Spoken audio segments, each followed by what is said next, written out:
പ്രിയമുള്ള കുഞ്ഞുമക്കളെ, ഞാൻ ഹരീഷ് ആർ നമ്പൂതിരിപ്പാട്. ലുട്ടുവിൻ്റെ വാച്ച്. ഈ കഥ കേൾക്കൂ. അയ്യോ, എൻ്റെ വാച്ചു കാണാതെ പോയേ! ലുട്ടുമുയൽ ഉറക്കെ നിലവിളിച്ചു. അമ്മാവൻ തന്നൊരു വാച്ചാണേ, ആരും കൊതിക്കുന്ന വാച്ചാണേ. ഇന്നലെ കൂടി ഞാൻ കെട്ടി നടന്നേ, ഇന്നു വെളുപ്പിനു കാണാനില്ലേ. ലുട്ടുവും കൂട്ടുകാരും തൊട്ടടുത്തുള്ള മാളങ്ങളും മരപ്പൊത്തുകളും മുഴുവനും അരിച്ചു പെറുക്കി. ഒടുവിൽ വാച്ച് ലഭിക്കാതെ അവർ കരഞ്ഞു തളർന്നു.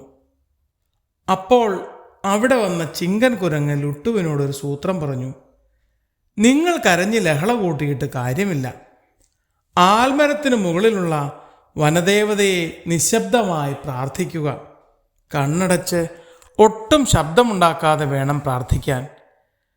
കാടിൻ്റെ നായികയായി വാഴും കുഞ്ഞു വനദേവി തമ്പുരാട്ടി, ഞങ്ങളുടെ ലുട്ടുവിൻ തങ്കവാച്ച് കണ്ടുപിടിക്കണേ തമ്പുരാട്ടി എന്ന് അവർ മനസ്സിൽ പ്രാർത്ഥിച്ചു.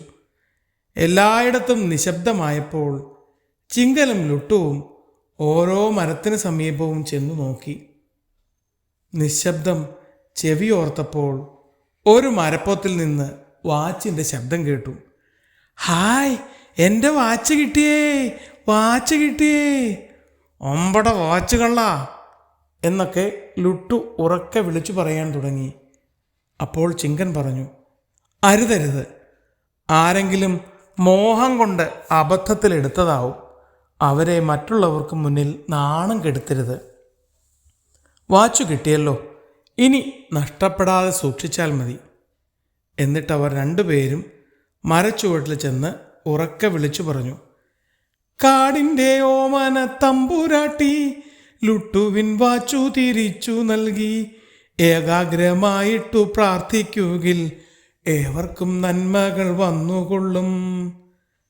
പ്രിയമുള്ളവരെ, എങ്ങനെയോ അബദ്ധത്തിൽ ലുട്ടുവിൻ്റെ വാച്ച് ഒരു മരപ്പൊത്തിലെത്തിയതാണ്. അതാരെടുത്തു, എങ്ങനെ എടുത്തു എന്നൊന്നും നമ്മൾ ചിന്തിക്കണ്ട.